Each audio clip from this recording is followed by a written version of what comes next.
Hello, everyone, and welcome to the New Intelligence Podcast. Once again, our latest episode features a couple of really interesting people who I think you'd like to see. First of all, I'm Adam Riggio. I am the host, unfortunately for all of you.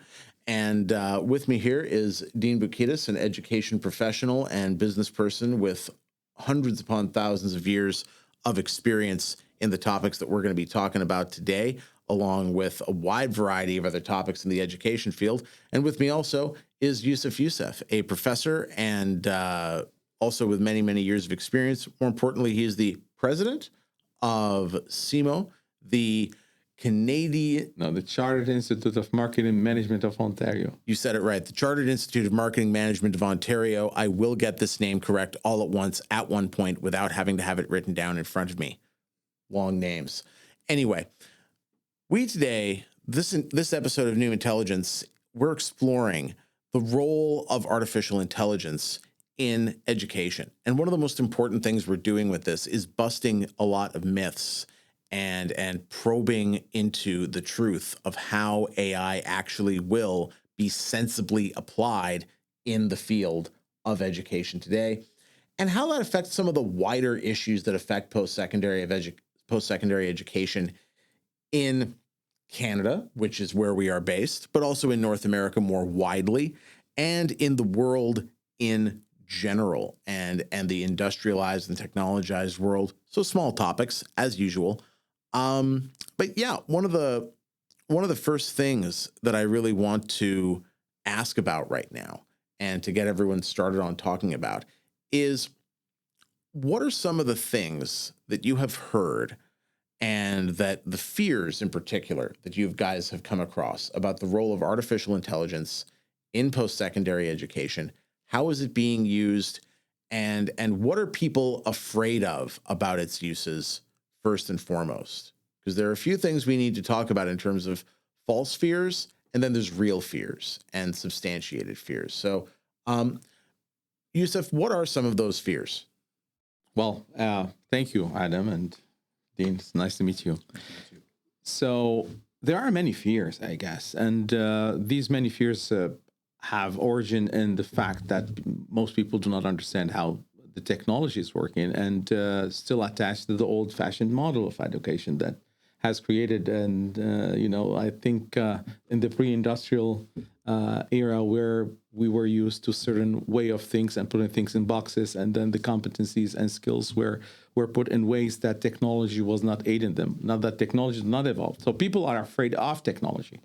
And one of the fears that I guess, and I can see why people would be fearing, especially in the higher education system, is that first from professors, that their fear of being replaced by technology. And I think that this fear has ground because technology is being able now not only to deliver personalized content and cater to specific way of learning that the students would be, learning through, but also the level of content or the access to content that we otherwise don't have. We live in a specialized world where we're not multidisciplinary by any stretch of imagination, and that this is one fear. The other fear is that it comes to the cognitive capacity of our students. So sometimes the faculty are concerned about outsourcing some of these cognitive tasks that, like critical thinking or many other soft skills that we mentioned here, communication skills, written skills, where ChatGPT is leveling the playing field. And this is another fear that some people are facing. And then the third fear is about the industry in general. What's going to happen to these institutions, pachydermic institutions that do not respond to the market needs, to your point, Dean. And this is, and in my opinion, it is transformational change that will transform the industry of higher education. And then this structure that is feeding a lot of big salaries will cease to exist, in my opinion, in the near future. I'm talking, in my perspective, in 10 years, where those administrative works will be relegated to technology, and technology will be taking over teaching and learning. And we will be much more focused on competency and skill-based learning. So I see major transformation, fears that have ground because things are happening, But what I see too, that people do not understand what's going on around them and still attached to old-fashioned system, whether in teaching and learning or administration. Because I mean, I personally have no real fear regarding the prospect of, like, say, administrational shrinkage, right? If anything, the last 20 years of my career in the post-secondary sector has seen a lot of programs suffer from too much administrative bloat, if anything. So what I'm interested in kind of hearing, from both of you really as well, is what is it about AI? How will it be used in such a way that will make the bloated administration of so many post-secondary institutions, will make that actually disappear, or at least become so redundant that most post-secondary institutions, board of governors or other decision makers will look at some of these administrative positions and be like, you are now even more obviously useless than you were at the beginning. And I can no longer deny this. What will exactly happen? What will it do? I think it's going to do the same thing that it's doing and disrupting in many other industries. We've had conversations about this where, AI and current forms of AI are rocking the legal community, where we no longer need 30% of our lawyers to write contracts anymore because the machines can do this just fine. They can write contracts. What it can't seem to replace are the negotiations or the courtroom lawyers, right? So what's happened, I think, in post-secondary, we became complacent in a very big way. And we just delivered content, and we took it the easy way out. And we used technology as a labor-saving device. We put multiple choice questions onto a test, and we had a machine mark it for us. There was no assessment and evaluation on that. So the industry got lazy and got complacent. AI's come up, and it's shaken up and what we should have been doing all along. And we're still reacting to that right now. So I'm excited about AI coming in as a competitor. I think that's really important. Hopefully, it's going to bring back education to analysis, evaluation, and creation. That the machines don't do well. And hopefully, academia is going to refocus on that, refocus on the classroom and how that works. Yeah. If I can get back to the question of fear, and I guess this is a question of the implementation of AI software. The fear is the change. The fear is fear in general. As always. Change. Oh yeah, As always, change. Yeah. This is the fundamental fear. We got complacent. This has come in and rocked our boat. Yeah.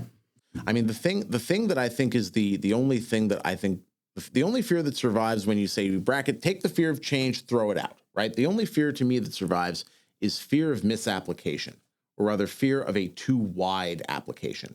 Thinking that, and I think this is a problem where decision makers about the implementation of AI don't necessarily know that much about the technological limits of AI, right? Like what you've said, the fact that a lot of the creative human labor of education work can't really be replaced by AI. But there is the perception among many decision makers that it can, and that even after some of the mediocre results might be seen, the cost savings and the fact that some of those decision makers might not necessarily have been able to tell good content from bad content in the first place, right? And then the question becomes, will this be misapplied to use, bring down the quality of education further? Well, if I weigh in, first of all, I think the creative work has been impacted hugely by artificial intelligence. It depends on where do you see that from, but my perspective is, as being professor of the marketing discipline, I see that there is really a huge implication in terms of the generation, content generation, the creation of videos, the perfection or creation of even pictures and images based on what you want to be created, independently of our discussions about intellectual property here. So the creative part is being impacted. The copywriting part is being impacted. What we need to question here is how long is that, or how far that can be. And as professors and educators, we need to reflect on the ethicality of this approach, number one, and then you're right about the quality of these outcomes. And I see that outsourcing this, and one of the fears that you're saying, okay, what my students need to be good at going to the industry and what industry wants them to be good at. And from that standpoint, I see artificial intelligence as one more tool, if we use it properly, to the extent that our students will be focused much more in developing their critical thinking capacity or capabilities, and their innovative and creative capabilities, not in the creation part of it, but making the judgment that you mentioned here, Adam. So this is my thing. Quality will be a huge issue, and then I would like to say something later about how I do see the future of higher education. How do I see this industry unfolding? Oh, most definitely. I mean, this is literally the brand of this show is the future and futurism. So that's definitely a conversation we need to have. How I want to get there, I want to plot our way there a little bit, because one thing that really caught my eye in what you said, the proper use, using it properly. What is the proper use? Not how the, cost saving at all cost business person will use it.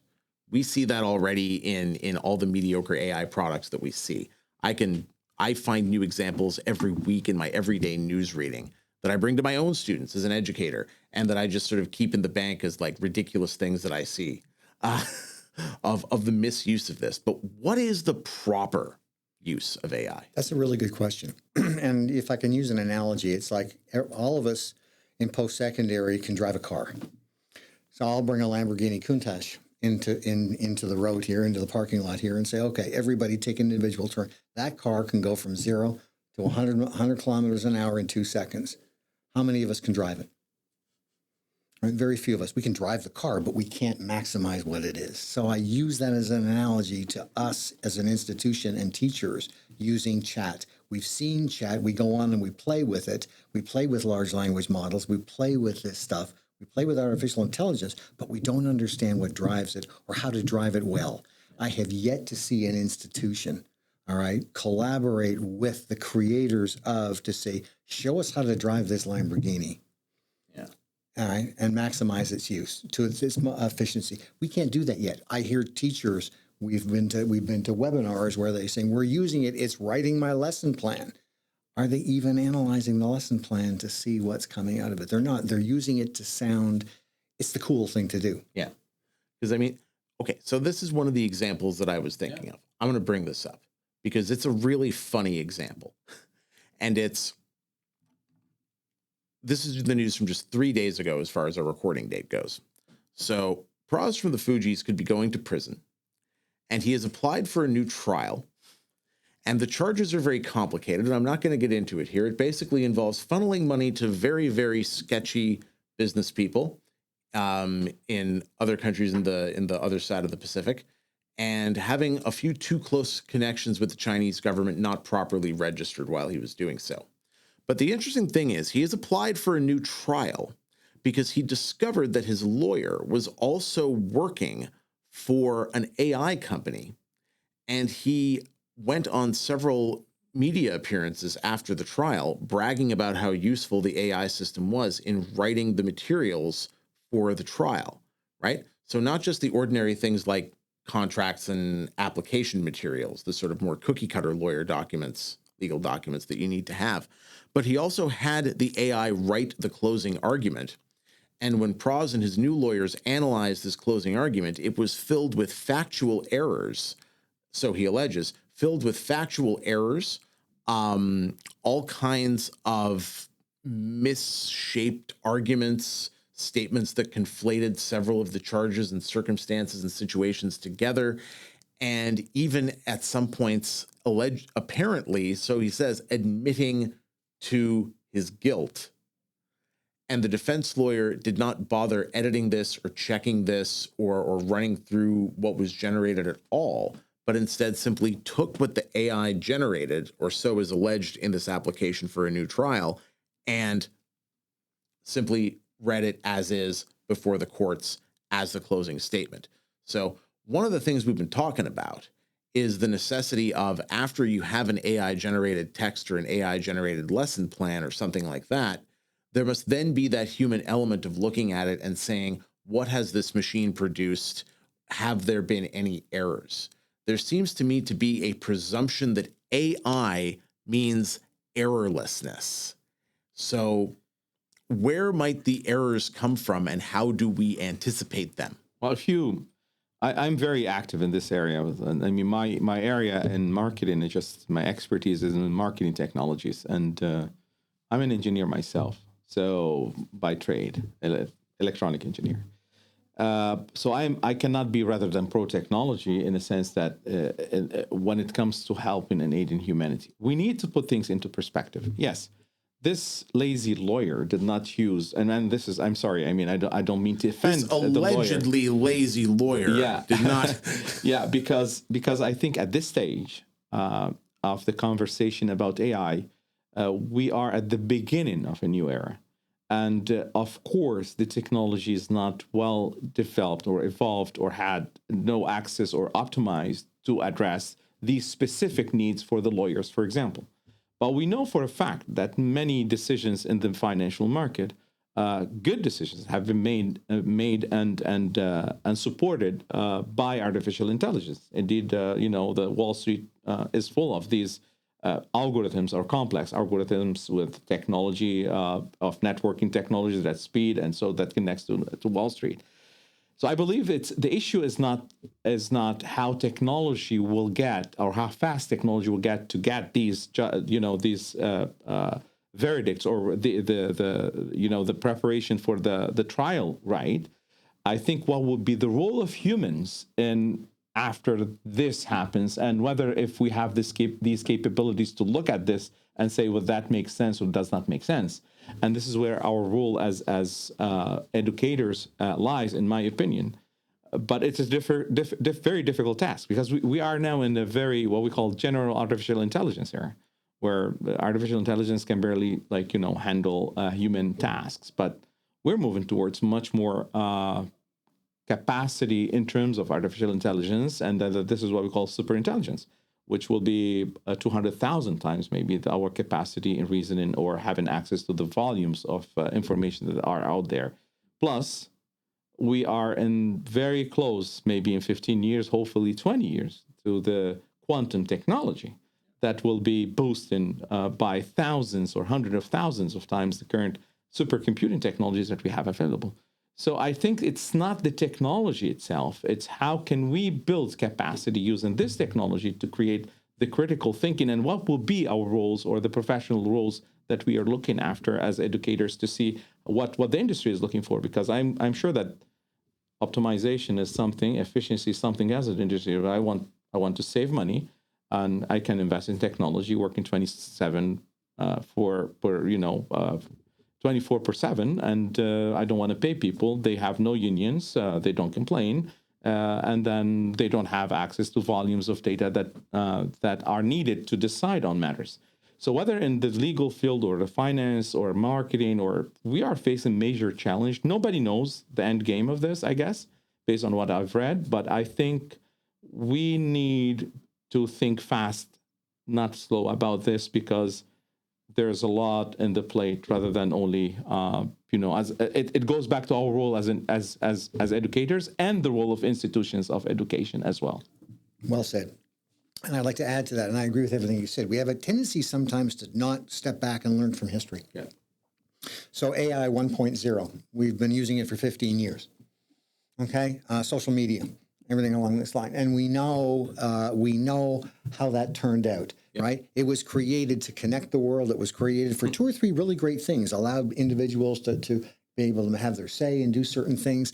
But what it also did was create teenage suicide and depression. It's shaken democracies around the world. We now have, so there's all of these huge negatives. Deep fake and fake, which is even getting a lot. So we've seen this happen when we hear the pluses, and that's what business concentrated on. We now know what happens with all these negatives that are massive.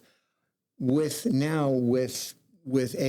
2.0, which is the large language models in this, to your point, are we prepared? Are we stepping back enough to say, can we take the lessons we've learned with social media and apply it to large language models?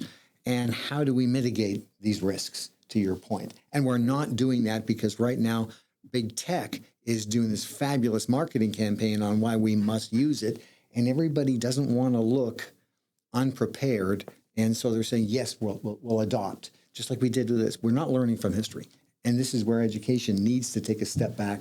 Possibly government has to take a step back and say, how do we look at these changes properly and take a long, this is a tool. How do we use this tool effectively? Of course, I agree. And we're not doing that right now. And that's one of the biggest risks I see, not removing of jobs. What will happen, right? We know how powerful language is. It's caused wars over millennia. It's caused everything else. These large language models can be incredibly dangerous. And to your point on deep fake, and not now knowing what we can see, anything we see online, is it actually real? There's a huge negative. What are we doing to mitigate that? Those are the risks. I mean, what would the critical approach to this look like? I mean, this is what I'm trying to really get into here. Cut away the analogies, cut away the structures, and be like, what are the powers that artificial intelligence has? And how do we, as critically thinking individuals, how do we educate ourselves to control those powers, right? What is that? What do we do with ourselves? And Adam, you mentioned the word that is a puzzle for all of us in education: control. Control. Where is the control? Is that in the hands of the government, the big techs, or us? For me, as an educator, I feel that we lost control a long time ago, and the government as well. It's at the hand of the big techs. And to your point, I mean, we do not learn from history. And clearly, social media has had given us great lessons that can be learned, and we can optimize those things. My concern is, and I agree with everything you said too, is that what would be the end game of this? Where we are going to head? I mean, what is the future of the humanity in general? And I'm not being pessimistic. I'm very optimistic, actually. But what kind of society would you like to have, given all of these conversations that are happening around artificial intelligence, the hype? Everybody is excited. I have international students that are very much excited about artificial intelligence. Why? Because it levels the playing field. Language is not a problem for them anymore. Their essays can be written by artificial intelligence. And we have been using this for some time, as mentioned by Dean. The idea of, as humans, how are we looking forward to be as a society is the critical question. And I look at this, there are some philosophical approaches to this. I mean, the late philosopher Zygmunt Bauman, he talks a lot about the blurry lines between reality and the liquidity or liquid society, right? And I see the liquidity very clearly now between the individual me and the virtual me that are blurred, and now we are confused, and our brains are being rewired because of the fake news, the deep fakes, the fake reality that has been created. So we are becoming cognitively different beings. And then this interference in our cognitive ability to discern things would interfere in the future, not only education, and the society at large. Well said. I agree with you 100%. And Tristan Harris put it best to me. Okay, Center for Humane Technology. I think he does a great job. I use him in my ethics lectures all the time. Where he talked about humans have a Paleolithic brain. We have medieval institutions governing our Paleolithic brains, and yet we have godlike technology going at a speed that far outstrips anything we can do. If we don't put some control over this, to your point, at some time in here, we're going to be in trouble because we still have this Paleolithic brain. Yeah. So how do we cope with deep fake? How do we cope with when we can no longer believe what we see or hear?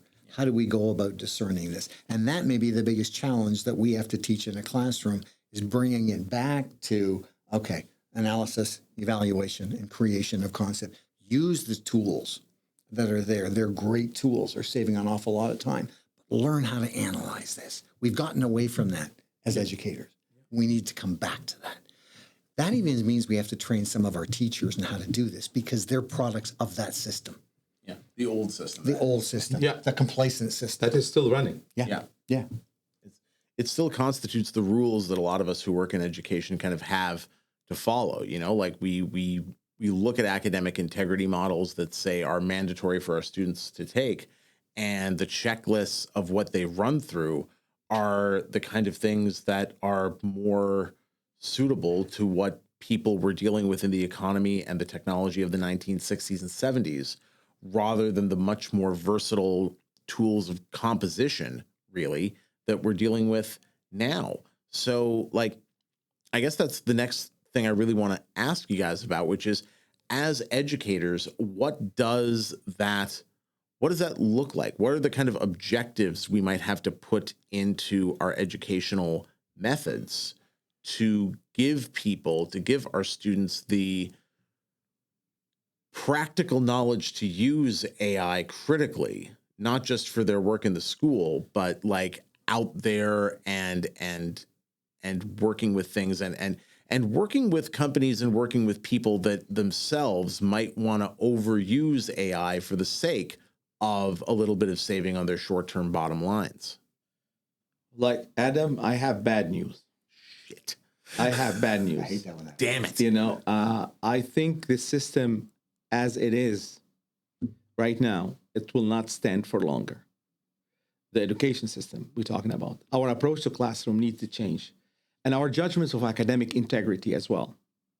I mean, when we look at academic integrity and we ask students not to plagiarize, I mean, I get it. And this is an old-fashioned way to approach the ethics of dealing with academic misconduct. Now, when it comes for the current situation where the proper system is designed based on what we define as an academic misconduct, how do we deal with the outcomes? And even though we have artificial intelligence systems that have some capabilities in judging whether artificial intelligence has been widely used or not. So and now we are asking the students to cite OpenAI or Brad or whatever the technology that they are using. So I think the system, the way it is, to your point, Dean, I mean, from preparation to this faculty on how to deal with this new reality, to help them to be trained on these tools and understand how do they work so they can use it to maximize the student learning and their critical learning capabilities, and also to redefine what academic misconduct would mean. Because I think we've lost this kind of conversation long time ago with Google. Then we have the rephrasing mechanisms that are being used for a long time. And this is, again, Dean, so you mentioned that artificial intelligence. And we need to revisit this conversation. It's not as usual anymore. And I would like to say that our system will be transformed into something else that will have no classrooms anymore. And that's my perception. I foresee in 25 years, hopefully before that, the end of university as it is, the end of colleges as they are, and then we will be transformed into utopian society where knowledge and skills and competencies will be at play. And then the measurement, or how do we assess these capabilities, will be completely different from what we do right now. How do we assess? How do we evaluate learning? How do we deliver learning? I see the higher education, or the education system, much more looking like not our current healthcare system, but basically based on, a competency specialists that will be assessing your needs, and then they will prescribe for you the recipe to go and be bought on any of these knowledge pharmacies that have their modules right there, like Coursera or Humber or Udacity or EDX or many others that are available. Yeah. And then you come back and certify. The question is, what is the quality and outcomes of these products? And then there we need a quality assessment. So I'm sorry about that, but I mean, this is how I see the future unfolding. I wouldn't be sorry about that. I agree with you. I think part of, to the point of complacency, right? We allowed ourselves to get lulled into a place of complacency as an industry, post-secondary for sure.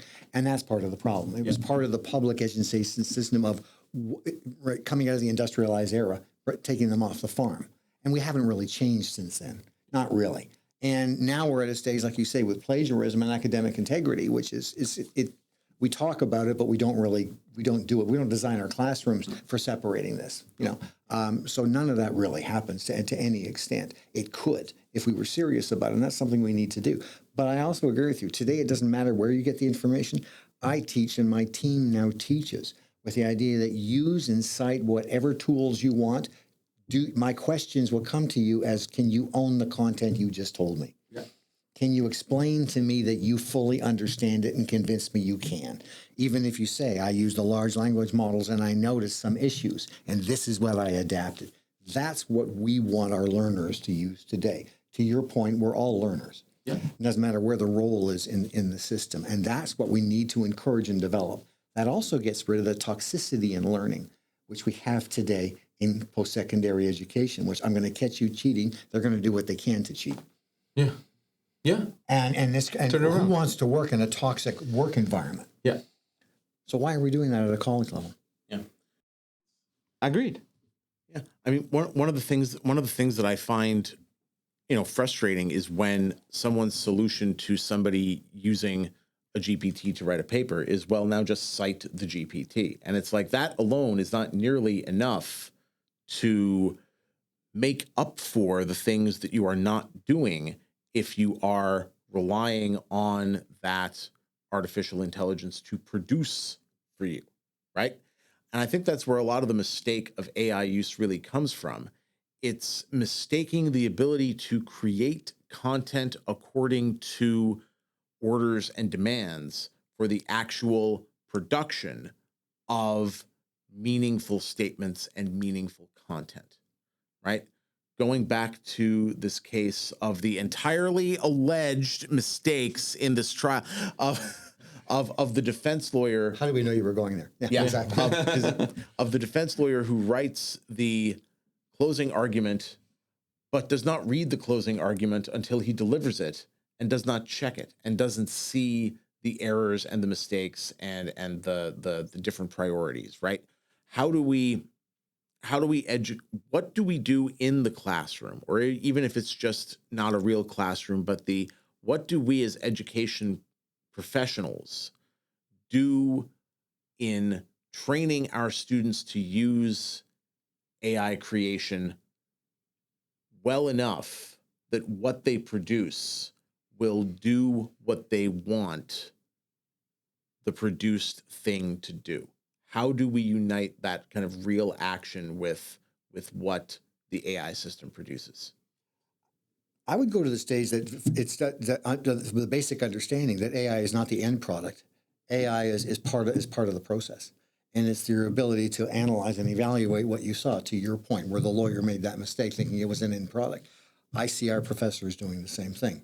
They'll have AI write their lesson plan. All they'll have, or a student will do it as the end product. It's not. What it did is a great labor-saving device to gather what's online historically. We'll talk later about biases that are there. We'll talk later, about hallucination later as well. How do they diagnose that? We need to get into that. We need to start training faculty to understand how to use this system, and they don't know. And not only train them, equip them with technology. Exactly. I see a lot, what I regret to see is that we are going through the same model that the industry is going through. Yeah. Which is optimization and cost reduce and focus on financial issues. Universities and higher education systems used to be driving industry instead. Now we're being driven by industry. There's nothing wrong with that as far as we understand our role, and then we give the industry the role that they need from us. And this is not happening. We are competing with the industry. We are competing amongst ourselves. We are looking after this efficiency model, and we're putting our faculty and not only in time schedule, but under stress to deliver. And I can see why. Well, one of the lawyer, for example, it's what comes to my mind was that a pressure on him to deliver on that whatever he was required for, and then yes, he optimized his resources, and he thought that artificial intelligence would do so for him. That's lack of understanding. He was not trained. But how can we help our faculty, our colleagues in the higher education system, not only to understand how to use it, but also to be trained on technology, and we know that we have resistance amongst some fellows that they don't want to use it. And how can we start, to your point, Dean? I mean, how can we make it a starting point, not the end point of this conversation about teaching and learning? I think we have to start with coming back to what's the purpose of public education, post-secondary education to begin with. Yeah. We've lost sight of that. Yeah. Is it a sales-driven organization today? What is its purpose? It is. And to your point, exactly. And I think as long as we haven't made that clear, the ideas that have been tabled here on terms of getting rid of classrooms, which is a great idea, coming back to apprenticeships, coming back to show me how you can do what you need to do in the workplace today doesn't need to be kept in a classroom. Asking Socratic questions, right? I mean, we know we have the tools. History has taught us this stuff. Yeah. And as humans, it's the same Paleolithic brain we're using. Yeah. Okay? But how do we optimize this? We've lost sight of what our purpose is. We need to bring it back. And we've seen this bright, shiny thing called large language model, and it's really cool. But why will we use it, and in what application? We need to have the internal discipline to say, let's really analyze this well and see in which disciplines it applies best. We're not doing that. No, and we're not investing in philosophy either. I mean, you're going to the Socratic point, right? I mean, how do we build critical thinking if we teach the students the how and why is just hanging in somewhere? I think, and this is one of the issues that I mentioned, and to your point, I agree 100%. How do we make them critical thinkers? And everybody's looking at the Bloom, typology one, and then we need to review that. I mean, that was designed for like the old-fashioned systems, and now we have students with rewired brain, short, attention span, and maybe 80% of them diagnosed with ADHD. So how do we deal with this situation? How are we? I'm not an education specialist, but I mean, we need to revisit all of these issues in the light of not only making faculty ready, but also understanding the needs of these students and not emulating what the industry is doing. I mean, putting faculty under pressure and making them work hard to deliver and then to shrink, I mean, the investment on them so the outcomes would be okay, so the Ministry of Education is happy. What kind of outcomes are we looking for? So is it a sales-like organizations, or we're looking for like educated citizens that can make decisions and use AI as a tool, not as an end? Can contribute to society, and build an equitable society. Yeah, exactly. And we have to get rid of the bureaucratic thinking around it, and that's one of the things that's happened. It's about maintaining status quo rather than leading through change. Yeah. And that's what we don't do well, and we need to, as an industry, get back to. And I think the roots are there, and there's a lot of colleagues I work with in the classroom that are happy to do it, but they need some help getting there because they're products of the older system, the complacent system that took them through the motions. They're content experts. And they're assessed on these bases too. Are your customers happy with you? And what do you make to make them happy about you? Who's the customer? Yeah, the customer. I mean, they ask them as students. Yeah, is the customer the student or industry? I think the customer is the industry. This is something that I have no doubt about it. But the colleges, when they assess a university, when they assess the faculty, they ask the students if they are happy about the learning with them. And then you have a trade-off here. So if I'm nice to you, you give me good rating and go to rate my professor and do something nice about me. So I will be hired and freshly, maintained. So we have a couple of things that we need to review. And then artificial intelligence may come and say, you know what, we don't need you as a faculty. You can assess their learning. We can deliver the learning based on them, and we can do whatever needed be. Probably better if you're just lecturing from a textbook, not connected to anything that is current. The challenges, as you say, being able to do that, preparing them for what's coming, which is a different way of thinking rather than standardized, industrialized. I'm teaching you a certain level of literacy, a certain level of this, but with the pace of change accelerating, the gap now between what industry wants and what we're delivering, the chasm is bigger than the Grand Canyon. We lost our importance as an education institution a long time ago, I guess. And AI is actually highlighting that really well, which is a good thing. I mean, yeah, it will definitely like spark some kind of change and movement forward, I guess I could say in that regard. The thing that again bugs me, and what I'd like to get more of your sort of input on here, is this issue of like what is the best application of an AI system, because we get to this point.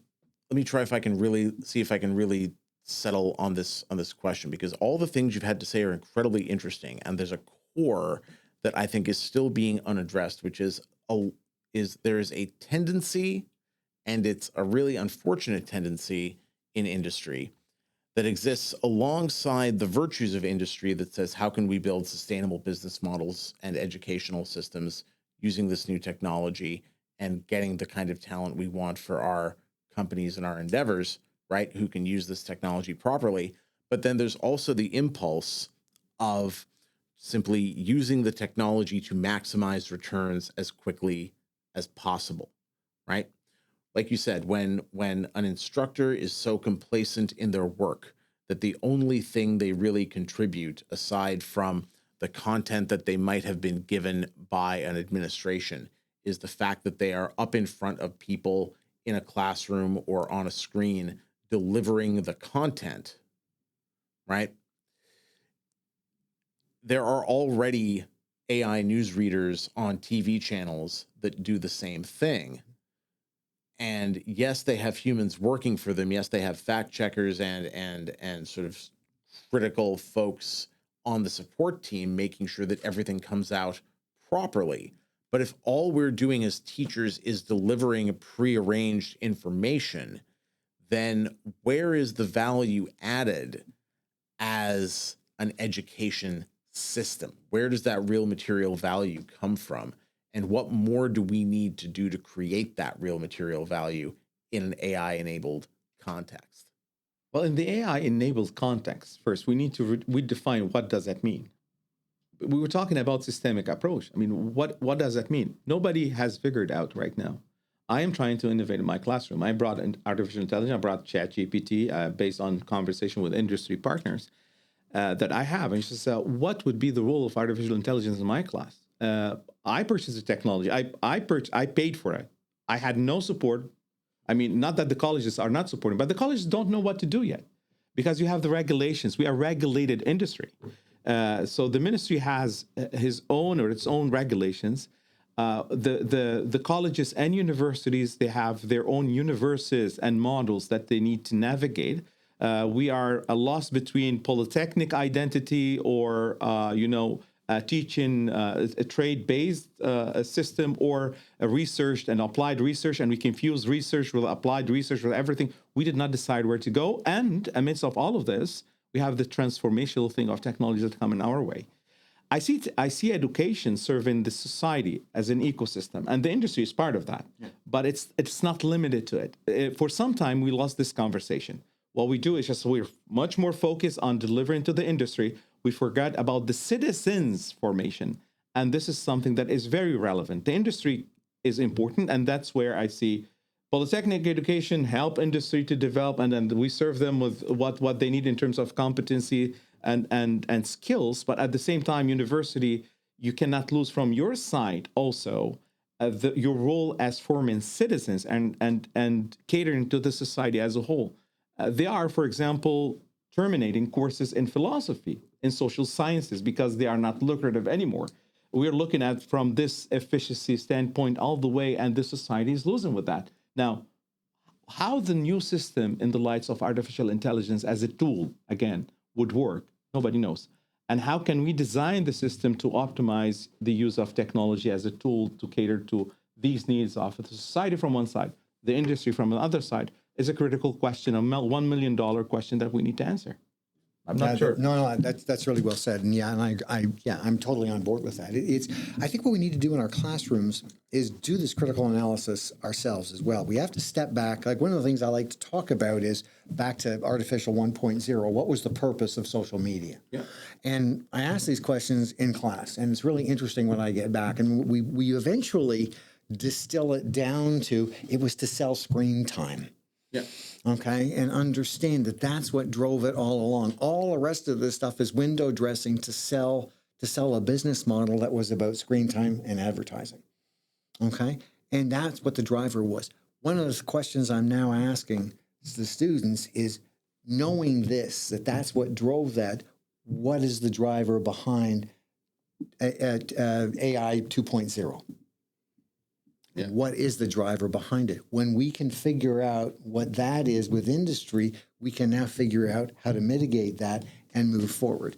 Questions I ask our students are questions like, okay, so AI and chat continues to go on. We now have these deep fakes where we cannot believe anything we read or see online. What are the opportunities with that going forward in business? The students are loving those conversations. So education isn't going to teach what we do. Where is it going? Yeah. Knowing this is what it is, not understanding sociology, anthropology, psychology, zoology, putting it all together, all the ologies, all right? Knowing how our brain functions, how will we do this going forward?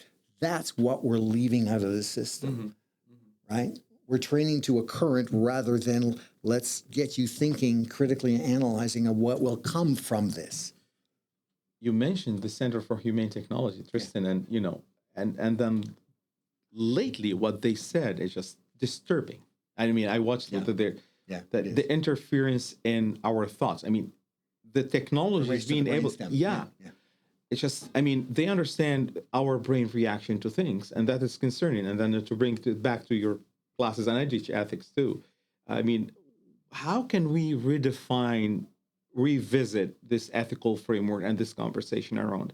Because we are living in times that not only education is under question, but a society as a whole, the way we think, the way we react to things, our brain is being rewired, based on this reality that we're seeing, and then the blurry reality between or lines that are not existent anymore, the liquidity between virtual me, virtual me, real me. God knows where I am in this. We won't even talk the metaverse. The metaverse has objectives there, right? Oh yeah. So I mean, this liquidity that is being created. As educators, I see we have obligations, Adam, and my good friend Dean. I'm happy to call you friend. So it's just, what is our role as educators in the whole conversation? There are people talking about, and Yuval Harari has been very voicey about these issues too, and I really respect his opinion and I like him. How are we going to define ourselves as humans in the future? And he called us organic beings, as opposed to inorganic beings as that are coming. To the aliens that are really the machines. Inorganic. It is an alien thought. Yeah. We don't know how the machines think. Yeah. So what is our role as educators, Dean? I mean, how can we not only deal with those things as a tool, but how do we prepare the future or the future generation to deal with this reality that we don't know how it is going to be unfolded? That is a wonderful, wonderful point. And that is it. It's like the conversation, sadly, over climate change is not about saving the planet. And this is one of the fundamental biggest mistakes. It's regardless of whether it's caused by humans or not now is not the point. The point is what we need to train them is how will we coexist on a planet whose personality is changing? Yeah. And that's what it is. And that brings up a different conversation, and training our students to say, this will be the world you're going to live in. Yeah. How will you cope with those challenges? It's the same thing with AI. This is the world that is coming. Yeah. How you will coexist in that, how we train you to have developed the skills and the thought processes to deal with that. What that's going to be, we can't predict the future, but we can hopefully give you the skill sets to analyze this and analyze it and evaluate it accordingly and create something positive from it. Because we can't change the planet's the climate is changing. Regardless, it's not. We have no control. None whatsoever. We never did, and now it's in motion. How do we coexist with that? Are we ready to have that adult discussion? Yeah. I think we are not. Yeah, not yet, but hopefully, if we can train that generation to think this way, to say, have that adult discussion. But Dean, here's my, Adam, I'm not taking your role. No, please. Yeah. You can go right ahead. Yeah. Here's my question to you. When you look at the pachydermic elephants that we have, with all due respect, I like elephants too. Yeah, exactly. These institutions that exist here, and then these are I'm a PhD, by the way. These, the gods of knowledge, and then the futurists, and all of these conversations, and the administration, the flexibility that we are in the speed of light transformation in terms of technology. The response has been so mediocre in academia and institutions and us as educators, that is concerning me, because we are becoming less and less relevant to this conversation. Soon enough, why would anyone hire us or our students to be in their industry if artificial intelligence would be doing this role? So I see that we are losing relevance as higher education institutions or education institutions in general. What can we do about it? Because, these mega thinkers up in the floors of decision-making process, we talked about this before, how things are being unfolded. How can we transform this conversation, making it much more practical? We have to take a step back and say, what's our purpose and what value are we adding to society? And I think we need to have that frank conversation we haven't had the courage to have yet. And I think that's a big part of it, is we need to have that conversation. If post-secondary is going to exist, if our professors are going to exist, and we need your PhD brains, both of you, we need this. This is an important, if we're going to solve these problems, we need all these perspectives and all these disciplines to come together and say, how do we examine this from all different angles? But we're not doing that. We're still on autopilot. I agree. But Dean, me and Adam and all the PhDs are being used not as a brain power. We're being used as hand power, especially by the college system. And this is a problem that we have. This is because we don't take a step back and say, what's our purpose? We're happy to sell you the paper, but we don't honor the paper we sell you. Yeah. Like I said, we've turned into a business of sales. Yeah. I've got professors that have 4 graduate degrees and they're going for a 5th. And I'm going, and what's that going to get you in terms of what you want to do next? And they look at me and say, what? It's, it's another tool in your toolbox, but to what end? Yeah. And we do this en route because we've been conditioned to do it, rather than step back and say, what tools do I need? I think if most of us stood back and looked at our formal education and say, did it prepare me at all to stand in front of a classroom? A great analogy is we all go into our classrooms and say, we're going to break you into teams. And then my question is, are you going to start, before you put them into teams, talking about Tuckman's 5 stages of team development? Are you going to talk about conflict resolution? Are you going to talk about FIRO? Are you going to talk about Schultz? Where are you going? And they look at me with, well, you've never been trained in it. And yet, and you're very bright, et cetera, et cetera. But until we do this, again, we have to re-examine what is our role. How do I prepare you to collaborate so when you leave here, we talk about diversity, we talk about collaboration. We don't teach it. No. And I think that's where we have to step back, and this comes back again to AI. We have to step back and say, how do we go about it? What is our purpose? Perfect. Yeah. Agreed. We are agreeing on. So what are some answers here? What is our purpose in this regard when it comes to artificial intelligence in our education systems and using them in our industrial habits and requirements? Like, what is our value? Well, the value, I think, should be always human-centered. Whatever we do, our focus should be always humans. And sometimes we understand why the industry is looking on optimization, and there are some theorists in administration or management that they're saying, well, optimization of outcomes is not the only thing. We need to look at human centricity and see long-term, have long-term plan. So humans need to be the focus and the center of everything we do. And in disruptive times, we need to bring disruption to our higher education system. I don't see that happening.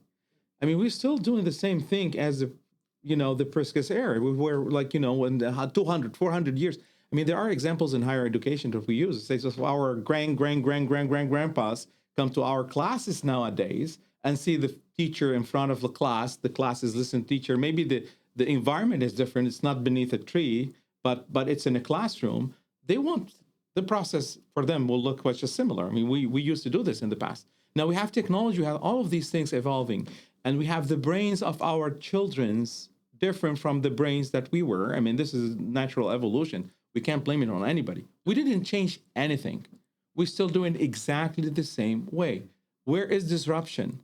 I don't know, but we are regulated industry. We need to talk to the ministry. Then we're funded by the ministry to per head it. I mean, I don't know how is this going to be in the light of what's happening. And I see the transformation happening in the industry. I see the transformation happening in society. I don't see enough transformation happening in higher education or education system. Yeah. Because that transformation can happen in the higher education system, even in a regulated environment, right? Because there are, things that can happen. There are methods of evaluation that can say, did these students learn these skills? There are still ways to test. There are still ways to evaluate in terms of outcomes, right? It's just the willingness of administrations and decision makers to challenge the old metrics of what particular skills we might be looking for. Because, I mean, it wasn't that big a deal as computer technology arose in general for computer science departments to expand and teach more people about how computers worked.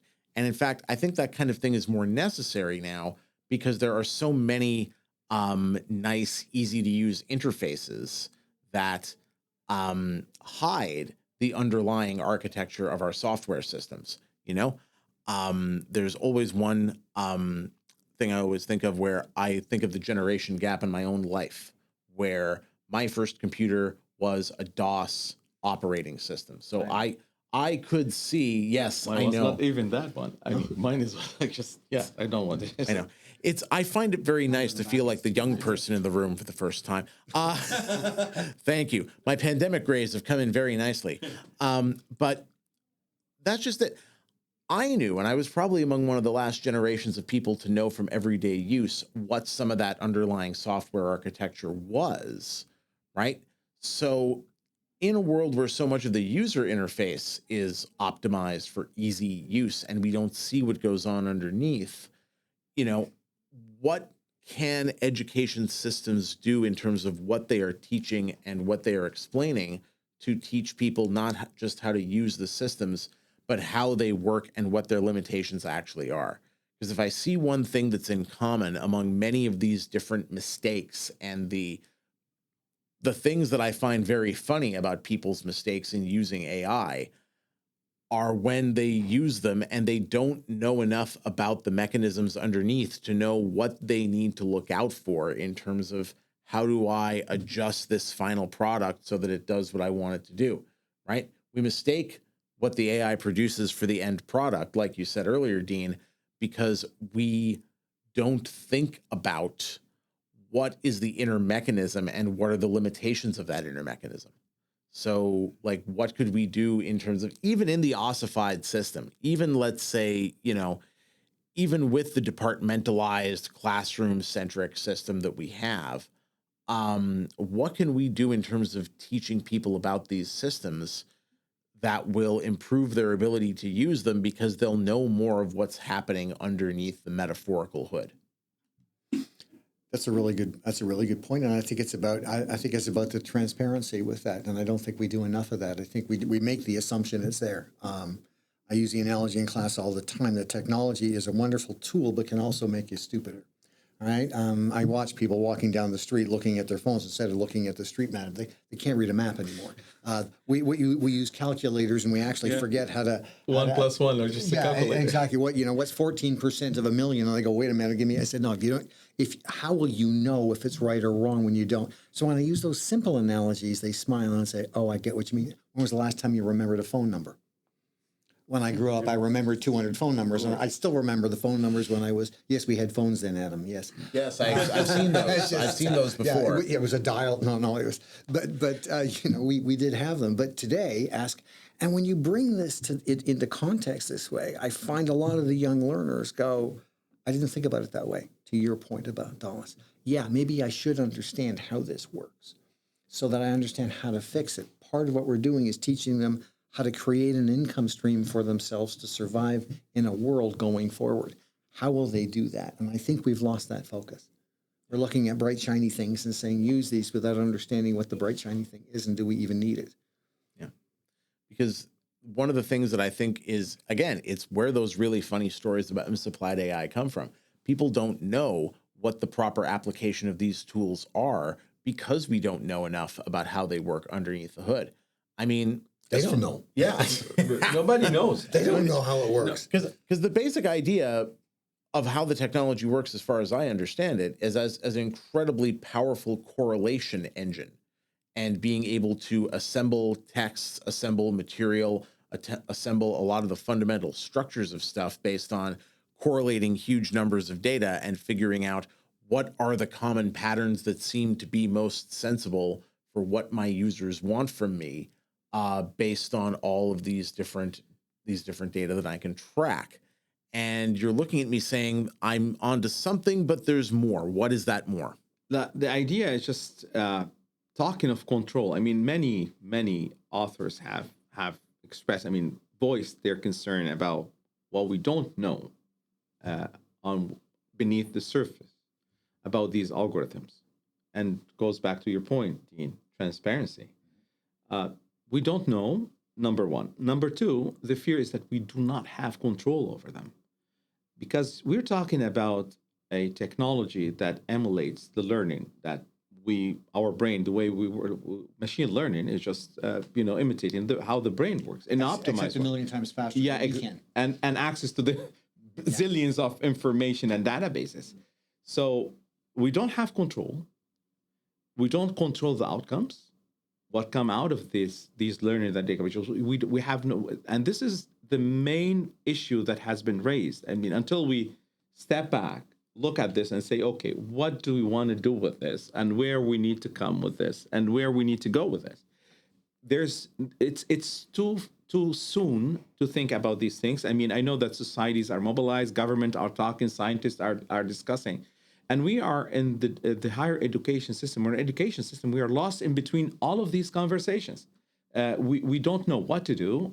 We are trying to come to our classes and do our best, at the best of our abilities to do it, and to help our students to learn and use these tools. I'm using artificial intelligence in my class. I'm using ChatGPT as a starting point for critical thinking.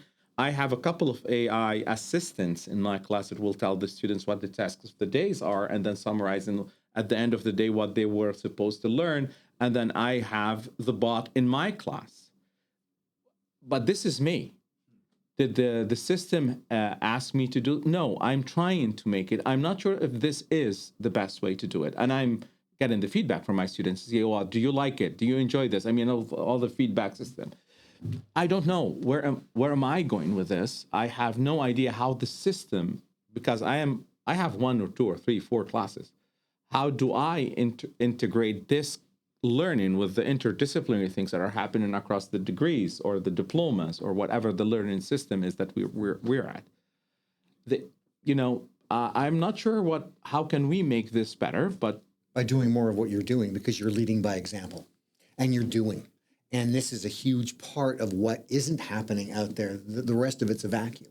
So to your compliments to you, because you're doing it all right, as far as I'm concerned, because you're actually walking them through what's going on. So it's a living lab experiment, and they're thinking their way through. We don't give them answers. We're helping them formulate the questions. Yeah, this is exactly what we're doing. And that's what we need to do. And that's maybe the best thing public education or post-secondary can do, is teach them how to come up with the right question. But Dean, here's my question to you. I invested $2,000 in these technologies. Does any faculty around me have, and I have the tech savvy side of life. So I'm an engineer myself, I code, I have this ability. What about the other faculty that have no? Without a doubt, yeah. They can, back to our point of how do they drive this thing? Do they even understand what to do with it? I, of course, will not be naming any names in terms of who knows how to drive it and who does not. No names. No names are going to be. No promise. No, You sure? I'm not naming anybody. I don't. Yeah. Okay. I know. But the fact that you're doing this is the biggest problem we have today. Is there aren't a lot of doers in the class. Either they don't have the courage for it, or frankly, they may not know how. Yeah. And so I applaud you for doing that because that really does make a difference. I know you do it in your classes. A little bit, not as much as you. But I'm an engineer. Take it with a grain of salt. I mean, True. So I'm very enthusiastic about technology and the use of technology, impact of technology in society. So I have been doing this for a long time. But the question is loveology, love, and the human centricity element of it. And this is my concern because when we use artificial intelligence and we say that we want to adapt our students to what the market is looking for, at the same time, I feel guilty because I am feeling that I am also at the same time taking from them this critical thinking cognitive element that would make them better thinkers than they are supposed to be. I'm not sure about what the answer to this question is, and it requires a lot of research, Dean. But at the same, I'm very much concerned about the hacking that Yuval Harari mentions to our language system by making our students or the outcome of the education process totally dependent on technology, eliminating the thought or deep thought process that we used to have, I think, on our generation. Not sure if we have it, but There was an attempt anyway. Yeah. Definitely. I agree with you. And it's, again, we have to teach them how to ask the questions. And sometimes that's even teaching us how to ask the right questions. And understanding we're not here to come up with answers. Climate change is real, for example. And how will we mitigate this and coexist on the planet? Where are the positive opportunities? Not doomsday. There's enough doomsday out there to scare everybody. It's, we've got choices and we all want to move forward. So there's the positive analysis of it with no rose-tinted glasses. I think we take the same approach to AI. Whether we like it or not, it's there. It's ubiquitous and it's moving forward, and we don't know where it's going yet. Question is, how will we need to work with it so we're not afraid of it. We need to understand it. Yeah. Even if we are heading towards potential doomsdays in our scenarios, there's nothing to be gained from simply sitting back in awe at the inevitable doom. The point is to experiment and figure out how to move through a period of doomsday with some kind of continuity intact, right? And at some point, I want to get in here to talk about this idea. More folks who have gone through in their lives or in their appearances like real problematic, borderline or actual genocide kinds of experiences in their culture. See, how do you get through this? What is your memory of this? And how do you survive and thrive through this very potentially difficult period, right? Because it's very easy to come up with fears about what artificial intelligence will do when you don't know exactly what its powers are or what it can be, because that also includes whether it will be misused and how it will be misused as well. And make no mistake, AI is being misused, will be misused, but will be used for good too. I see where the potential of AI making revolution in many different fields.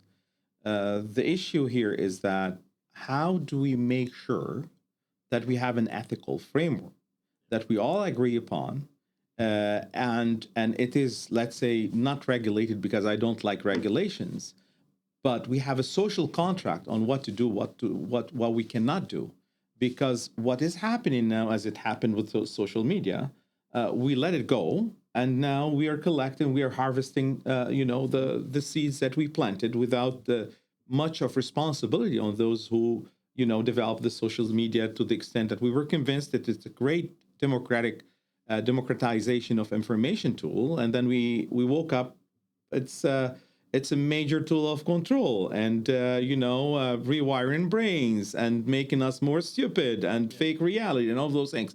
But it had its positive element.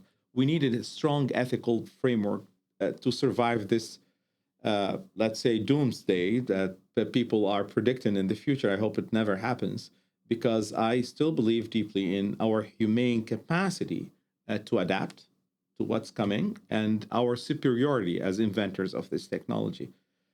And we need to resuscitate something that I believe has been lost since some time so far, and that's love. And people may find it like very cliche, but I feel with the development of technology, we became so individualistic in individualistic societies, and now collectivistic societies too. In Brazil, for example, I'm Brazilian, as you know.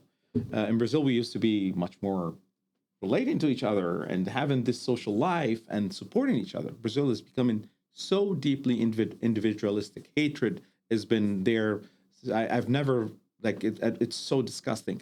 So loveology, I call it, the love, bringing this element, love in others, and paying attention to humanity and looking at this, social transformation and the weather changing around us and things are happening. Hatred is being nurtured in a way that has never been before, and the consequences are being catastrophic. I stand in my class and every day, and I tell my students, using my Brazilian way of delivering these things, that I love them.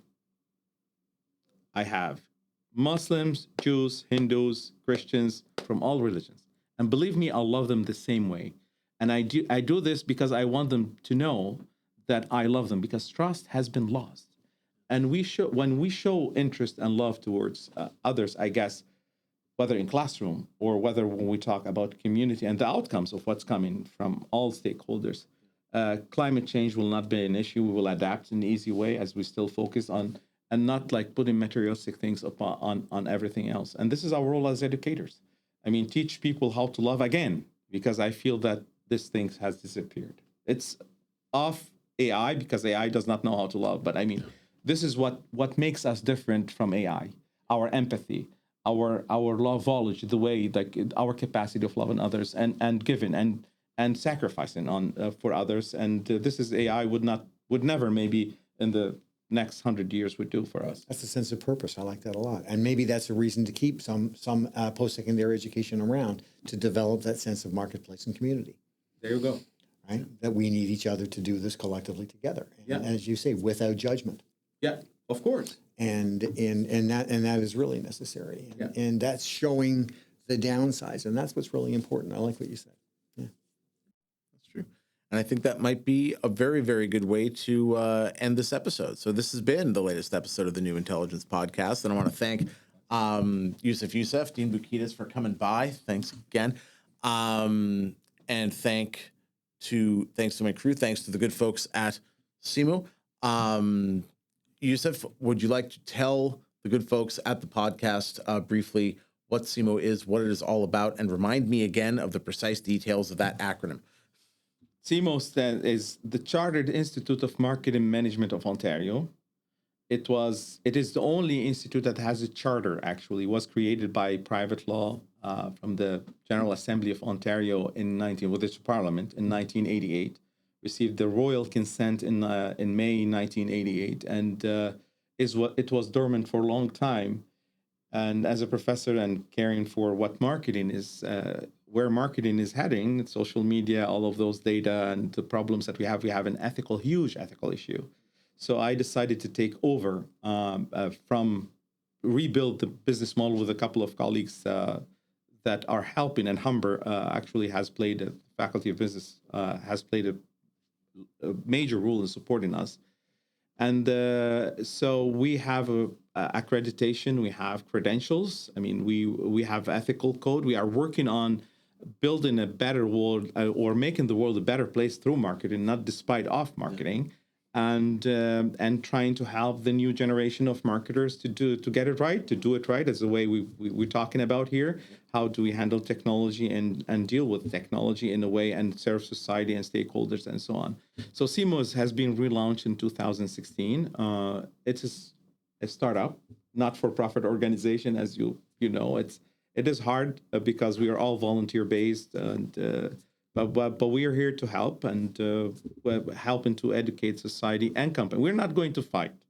It's not the issue. I mean, we want to collaborate just to make the world a better place, not peacefully loving others, not fighting others. It's incredibly forward thinking, and we need more of that.